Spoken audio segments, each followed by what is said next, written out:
Release 2 tigers into the African savannah. It's like taking them to an all-you-can-eat buffet. Whether it's warthogs, antelopes, or zebras, they are all vulnerable to a single fatal blow, as they possess both speed and strength. In just one day, they hunted down a whole truckload of antelopes. This is a crazy animal experiment, and also a terrifying species invasion. Tiger roaring in Africa portrays tigers as the most dangerous felines in the natural world, highlighting their extraordinary nobility. But their fate is peculiar. Environmental destruction and human-induced hunting have nearly driven them to extinction. To this day, there are only 3,800 wild tigers left globally. It is well known that there were no tigers in Africa originally. But to save this species, John and David initiated a crazy plan. They aimed to take a pair of artificially reared Bengal tigers to Africa for wild training. However, once the wild tigers were extinct, Ron and Julie, this sibling pair, may become the only hope for the reintroduction of tigers into the wild. When they first arrived in Africa, the siblings were only 7 months old, brimming with curiosity about everything here. David not only acted as their trainer but also took on the role of a tiger parent. While caring for the mischievous pair, the initial training involved rekindling their sense of freedom. However, managing the 2 escapee tigers wasn't easy. David used a piece of meat to temporarily maintain control, having to firmly control the 2 tigers, as even the tigers raised from cubs could become man-eaters if not properly managed. Ron and Julie caught the scent of antelopes, and they dashed out of the jungle unstoppable.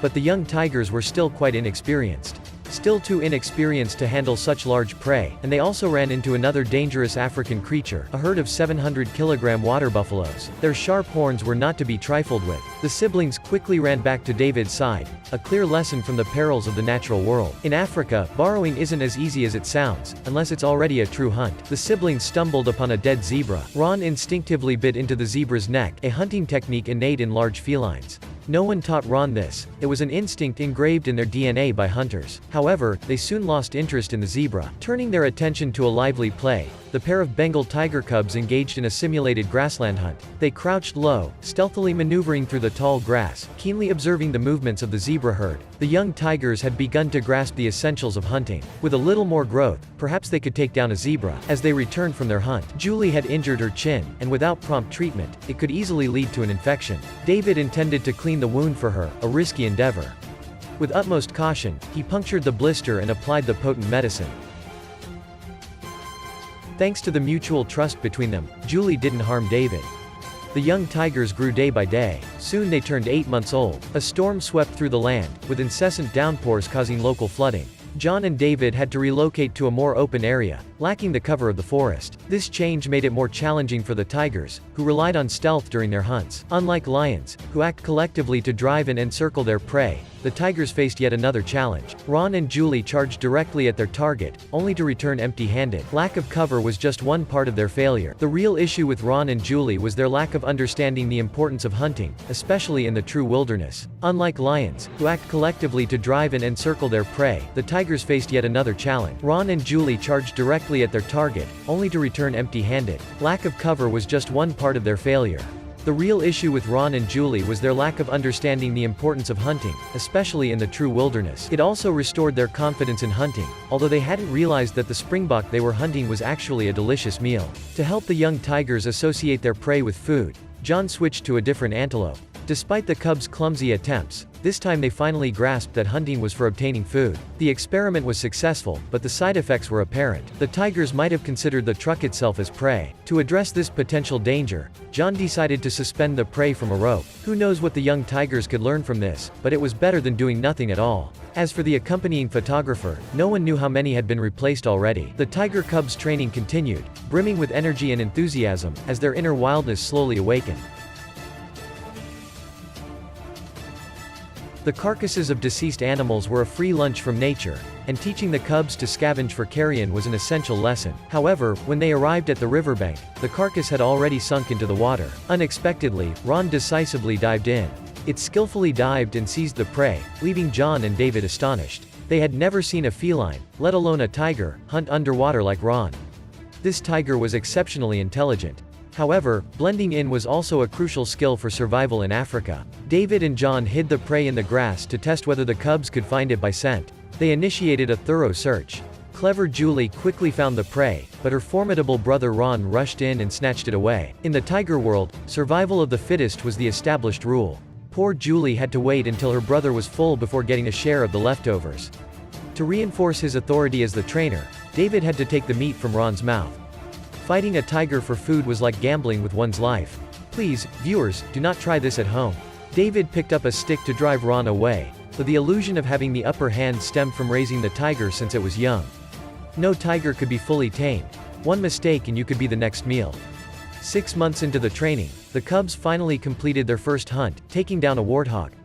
However, the warthog's spines inflicted numerous wounds on the tigers, forcing David to take risks once again. David removed the spines from their bodies, using a piece of meat to divert Ron's attention, then purposefully avoiding direct eye contact with the tiger. At that moment, I began to understand why there are so few foreigners. David approached continuously, using the meat to create distance between the tiger and the prey. Then, he proceeded to extract the spines from the tiger's paws, one of which had pierced through Ron's foot. David had to use the pliers, and if it weren't for the mutual trust, David might not have lived through the day. Week after week of training not only restored the wild nature of the young tiger siblings but also deepened the bond between John, David, and the tigers. Happy moments were always fleeting. Ron and Julie had completed their basic training, and it was time to let them go and face more challenges. Would the wild training be successful? Could the tiger siblings conquer the perilous African continent? I have to turn this place into my own cafeteria. The excitement will continue in the next issue.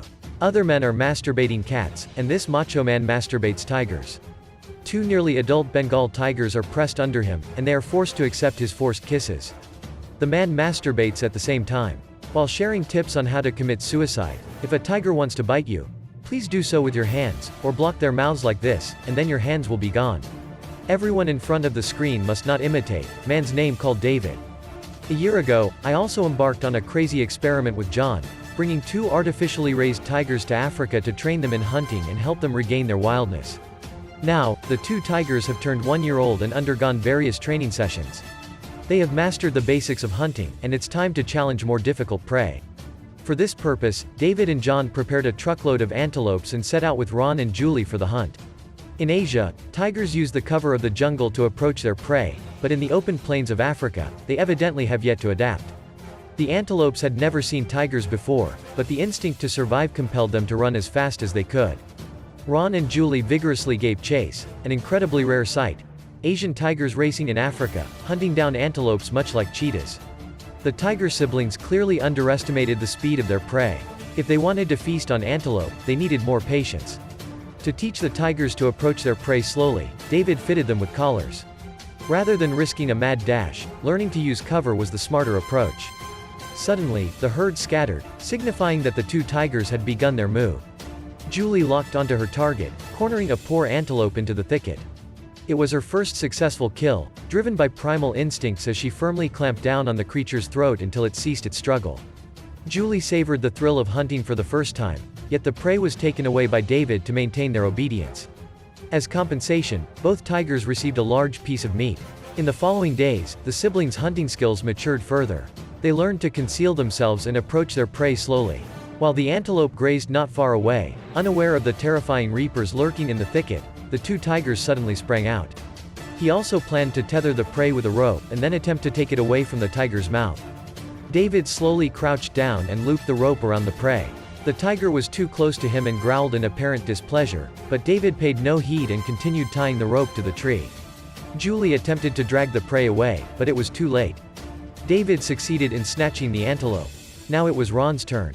With a weight of 225 kilograms, David couldn't pull Ron away and could only keep calling his name.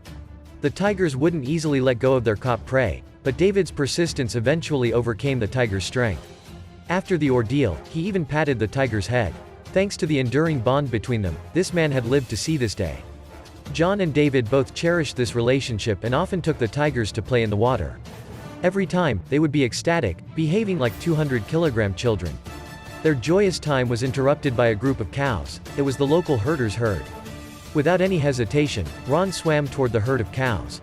John was helpless, watching Ron pounce back and forth at the target. The cows retaliated fiercely with their hind legs, allowing the tiger to escape unharmed. Witnessing this scene, John realized that the tigers were ready to face real challenges. Zebras, with their razor-sharp horns and a weight of over 270 kilograms, had managed to survive even against the fiercest lions for thousands of years. The tigers had to overcome the challenge of the zebras to establish their place in the African continent. This was the most significant challenge they had faced so far. Ron and Julie acted separately, employing different tactics, but their goals were the same. The two tigers once again collaborated to bring down a zebra, employing a swift and lethal strategy that left the prey no chance to catch its breath. This landmark victory signified their entry into the top predator league. The tiger siblings had conquered all the animals in the hunting area. Even the most ferocious prey had become their easy meal. However, there was one creature that had left a lasting impression on the tiger siblings, the ostrich. To test the tiger's speed, John and David introduced a truckload of ostriches. Perhaps it was the fear of the bipedal creatures that made the tigers turn tail and flee upon seeing the ostriches. To help them overcome this psychological barrier, David prepared a real ostrich carcass. Julie was the first to cautiously approach, sniffing it to ensure there were no issues. They then dragged this feast into a small grove, with Ron closely following. They both enjoyed the delicious meal together. Having already tasted the flavor, there was nothing to fear. Ron roared thunderously and charged toward the prey. Ostriches can reach speeds of over 70 kilometers per hour, but tigers were not to be underestimated either. They stretched their bodies and pursued relentlessly. With a swift change of direction, they pounced on a hapless ostrich. Due to their rich diet and the long fur on their bodies, it made the two tigers look extremely strong. They have gradually grown up, which caused friction between the brothers and sisters. They would fight each other if they disagreed, and even attacked Johann. It turned out that Julie entered the estrus period, and Ron failed to mate. They vented their anger on the photographer. For safety reasons, the two tigers were isolated separately until the end of the estrus period. Although John and David wanted Julie to reproduce, they must not mate with each other. Inbreeding could affect the genetic makeup of the next generation. This incident served as a reminder to John and David that the tigers were no longer the little cubs they used to be. They had already acquired all the skills necessary for survival in the wild. It was time for their final exam. Ron and Julie had transformed, shedding their previous selves. As David released the ropes, a frenzy of hunting began, with the tigers' killing instincts completely ignited, leading to a scene of chaos with birds taking flight and antelopes leaping in panic. They were no longer killing for sustenance but were rather reveling in the thrill of the hunt. In just one day, they claimed the lives of 7 antelopes, filling even an entire truck with their catch. When the project was first initiated, some experts had deemed its success impossible. However, Ron and Julie had proved them wrong. The moment of separation had finally arrived, and the tigers were equipped with tracking collars. From now on, John and David could only monitor their whereabouts via satellite. The two tigers were taken to separate areas for release. There, they would rely on the skills they had learned to survive on their own. Watching the two tigers, who had been their companions for 3 years, head towards freedom, John and David were overwhelmed with emotions. Over these 3 years, they had dedicated so much and faced many doubts. What kept them going was the daily growth of Ron and Julie, who had transformed from mischievous cubs into skilled hunters. Having transformed from adorable kittens to formidable predators, they had finally conquered the African continent. They would establish themselves in this land and breed their own offspring. Perhaps one day, the tigers of Asia would indeed disappear, and the descendants of Ron and Julie would become the last hope for wild tigers. The story is far from over. The real adventure is just beginning.